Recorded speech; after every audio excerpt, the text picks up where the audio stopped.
কি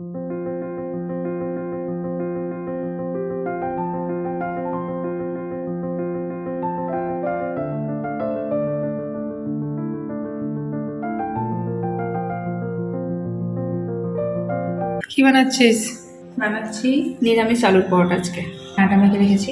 কি দিয়েছিস এর মধ্যে? কি কি আছে? তাই প্রথমে তেল গরম করলাম, জিরে দিলাম, আদা দিলাম, কাঁচা লঙ্কা দিলাম, লঙ্কা গুঁড়ো দিলাম, আর যা যা মশলা দেওয়ার দিয়ে সমস্ত কিছু একটু ভেজে এটাকে তুলে নিলাম। ধনে পাতা দিয়ে ভালো করে একটু বিট নুন দিয়ে মেখে নিয়েছি। লবণ হলুদও দিয়েছি হালকা করে। পেঁয়াজ রসুনটা বাদে সমস্ত মশলা রয়েছে এর মধ্যে। আটাটাকে রেডি করেছি। আটার মধ্যে দিয়েছি তোর কি একটু জিরে, একটু আজওয়াইন, আর দিয়েছি লবণ, একটু রিফাইন অয়েল, একটু চিনি, সব দিয়ে মেখে এটাকে রেডি করে নিয়েছি। মা আজকে বলছে নিরামিষে কি রান্না, জামাই বলছে আলুর পরোটা বানিয়ে ফেলো। এবার নিরামিষ আলুর পরোটা তো খুব একটা বানাই না আমি, রসুনটা দিয়ে বানালে একটু টেস্টি হয়। তো ধনে পাতা দিয়ে যে কোনো জিনিস এমনিতেই টেস্টি হয়, তাই জন্য ভাবলাম যে বানাই আজকে।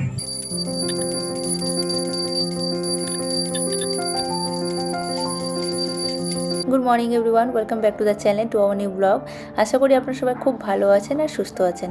সকাল সকাল বানাতে বসেছি এখানে ব্রেকফাস্ট। কর্তাবাবুর আবদার আজ সকালে ব্রেকফাস্টে হবে আলুর পরোটা। তাই সব দিনই পেঁয়াজ রসুন দিয়ে বানানো হয়, তাই ভাবলাম আজকে চেষ্টা করি যে নিরামিষ বানাবো। তাই সকাল সকাল চলে এসেছি আলুর পরোটা বানানোর জন্য। সকালবেলা ব্রেকফাস্টে খুব একটা অয়েলি খাবার আমি পছন্দ করি না, তাই পরোটা যখন বানাচ্ছি তো ভাবলাম যে হালকা তেলে বানানোর চেষ্টা করবো। তাই এখানে পরোটাগুলোকে প্রথমে সেঁকে নিচ্ছি, তারপর হালকা একটু তেল ব্রাশ করে ব্যাস পরোটাগুলো আমাদেরকে বানানো হয়ে গেছে।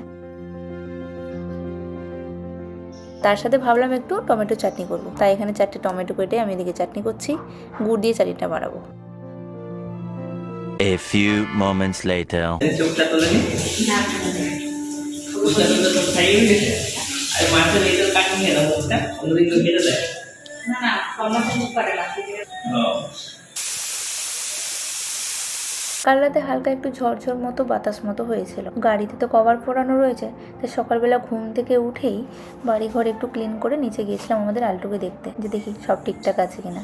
কভারটা পরা রয়েছে, কভারের যে সাইডে যে টেপ মতো রয়েছিল সেটা একটু খুলে গিয়েছে। তো আমি চারদিকে 4টা ফিতে বেঁধে গাড়িতে কভারটা আটকে দিয়েছিলাম। তো ভাবলাম যে দেখে আসি।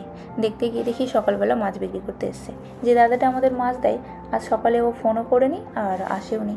তাই ভাবলাম যখন মাছ বিক্রি করতে এসছে একজন, তো তারই কাছ থেকে নিয়ে নিই। তাই আমি তো কাতলা মাছটা নিয়ে চলে এসেছিলাম। তারপর পরের থেকে দেখি যে দাদাটা আমাদের মাছ দেয় সে আবার ফোন করেছে। ফোন করে বলে যে আজকে নাকি পাবদা মাছ নিয়ে এসেছি আপনাদের জন্য। কর্তাবাবু আবার নিচে গিয়ে পাবদা মাছগুলো নিয়ে এসছে। যতগুলো আমাদের জন্য নিয়ে এসেছিলো ও সবগুলোই নিয়ে চলে এসছে। যদিও এতটা দরকার ছিল না, বাট কিছু করার নেই।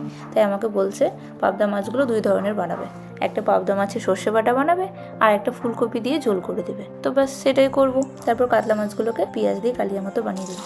তো আজকে তাই হবে মাছের এই 3 পদ রান্না। তো সকালবেলা থেকে তাই আমি রান্নাবান্নায় লেগে গিয়েছি। আজকে আমার আর স্নান পুজো হয়নি। মাকে বললাম স্নান করে তুমি ঘরে আজকে পুজোটা দিয়ে দাও, আমি রান্নাবান্নায় লেগে পড়েছি। তো সকালবেলার ব্রেকফাস্টটা সেরেই মাছগুলো পরিষ্কার করে ধুয়ে মাছগুলো ভেজে কমপ্লিট করে নিয়েছি। একে একে এখন রান্না করবো। প্রথমেই আমি রান্না করছি এদিকে সর্ষে বাটা। আমি আগে সর্ষে বাটা একদমই বানাতে পারতাম না। কখনো দিদিকে দেখতাম বানাতে, কখনো মামিকে, কখনো মাকে, কখনো বুনুও বানাতো। যেহেতু বুনু মার কাছে থাকতো তো বুনু বানাতে পারতো, আমার একদমই শেখা হয়নি। তারপর সবার কাছ থেকে দেখে দেখে আমি এখন আবার নিজের মতো করে বানাচ্ছি। যেইভাবে আমি আজকে বানাচ্ছি সেটা আমার নিজের শেখা। সবার কাছ থেকে দেখে আমি আবার একটা ভিন্ন রকমের বানাতে শিখেছি। যাই হোক, খারাপ কিন্তু হয় না। কর্তাবাবু খেয়ে বলেছে ভালোই হয় নাকি। যাই হোক, আমার হাতে সর্ষে বাটা ওর যখন ভালো লাগে তাই আমি আজকে সর্ষে বাটাটা বানাচ্ছি। বুনুও বেশ ভালোই বানায়। মা আর বুনু বলছে আজকে তুই বানা, তোর হাতে সর্ষে বাটা খাবো। তাই আমি এখানে হাফটা পাবদা মাছের সর্ষে বাটা বানিয়েছি। প্রায় রেডির দিকে। কাঁচা লঙ্কা ধনেপাতা দিয়ে গার্নিশ করেছি। আমাদের প্রত্যেকটা তরকারিতে ধনেপাতা একদম মাস্ট দরকার, যেহেতু কর্তাবাবুর ভীষণ পছন্দ। A few moments later. এদিকে ফুলকপিটাকে আগে ভেজে রেখে দিয়েছিলাম। সর্ষে বাটাটা হতেই কড়াই গরম করে এখানে সর্ষের তেল, কালো জিরে, পেঁয়াজ আর টমেটো কিছু দিয়ে এখানে ফুলকপি দিয়ে পাবদা মাছের ঝোলটা বানাবো। হাফটা মাছের সর্ষে বাটা বানিয়ে ফেলেছি আর হাফটাকে ফুলকপি দিয়ে ঝোল বানাতে বলেছিল, তাই সেটাই এখন বানানোর প্রসেস চলছে। আর রান্না করার সময় আমার একটা জিনিস মাথায় রাখতে হয়, রান্নার টেস্টের সাথে সাথে দেখতেও যেন ভালো হয়। আর আমার কর্তাবাবু ভালো রান্না করে, আর ওর রান্নাতে যেন তেল দেখা যায়। তেল তুমি যতটুকুই দাও, কম দাও বেশি দাও সেটা ম্যাটার করে না, তেল যেন তরকারিতে হালকা দেখা যায়। তো সেই সব মাথাতে রেখেই আমাকে রান্না বান্না করতে হয়। তো বেশি রিচ করবো না, তরকারিটা হালকা একটু মশলা দিয়েই বানাচ্ছি। তবে এই ঢাকিয়ে একটু গ্যাসের ফ্লেমটাকে লো করে কষিয়ে করছি যাতে তেলটা একটু তরকারিতে তার দেখা যায়। এদিকে মশলাটা কষে নিচ্ছি, ফুলকপিটা ভাজা রয়েছে, বেশিক্ষণ সময় লাগবে না, খুব তাড়াতাড়ি হয়ে যাবে। যেদিন অনেক রান্নাবান্না থাকে সেদিন আমার আর মাথা কাজ করে না, সকালবেলা ব্রেকফাস্টটা করেই তাড়াতাড়ি রান্নাবান্নায় লেগে যায়। কোনোদিন ব্রেকফাস্ট করি, কোনোদিন না করেই আমি ওর জন্য ব্রেকফাস্টটা বানিয়ে রান্নাবান্নাতে লেগে যায়। ফাইনালি এখানে তরকারিতে জল দিয়ে দিয়েছি, আর হাফ সিদ্ধ প্রায় হয়ে রয়েছে কবি আর আলুগুলো। মাছগুলোকে দিয়ে দেবো, আর নামানোর সময় একটু গরম মশলা দিয়ে ব্যাস নামিয়ে ফেলবো। এখনও মাছের কালিয়াটা করতে বাকি, মাছগুলো ভাজা রয়েছে, মশলাও করা রয়েছে, তাড়াতাড়ি হয়ে যাবে।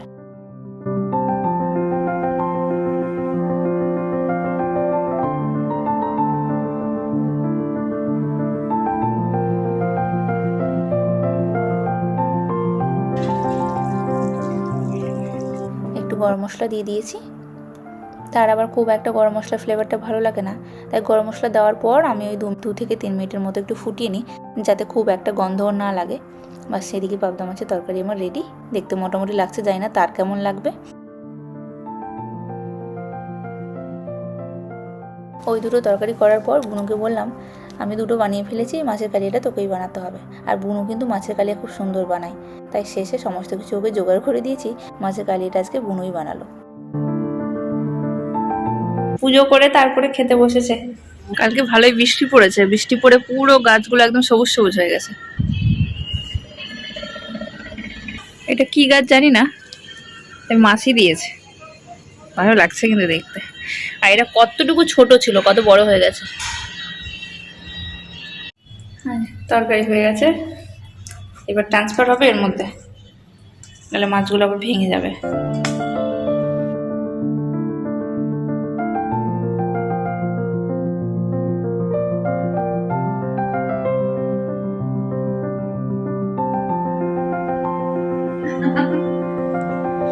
মাথায় এক গাদা তেল দিয়ে বসেছে এখন।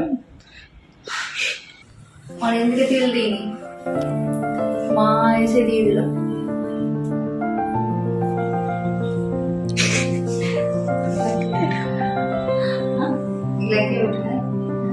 ঘড়িতে বাজে ওই 1:30 মতো বসলাম সবাই লাঞ্চ করতে।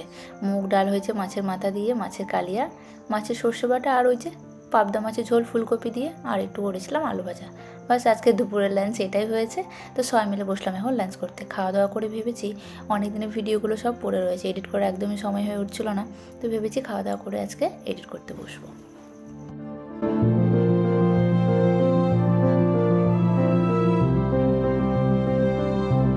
A few moments later. আজকে সকাল থেকেই আমার পড়েছে রান্নাবান্নার পালা। বিকেল না হতে হতে কর্তাবাবুর আবদার প্যানকেক বানাতে হবে।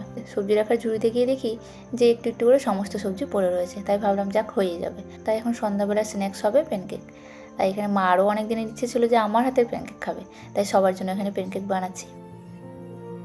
কেমন হয়েছে? আজ রান্না করতে করতে কীভাবে পুরোটা দিন কেটে গেল বুঝতেই পারলাম না। যাই হোক, তাহলে আজকে ভিডিওটাকে এখানে এড করছি। সবাই সুস্থ থেকো, ভালো থেকো, দেখা হচ্ছে একটা নেক্সট ব্লগে। টাটা।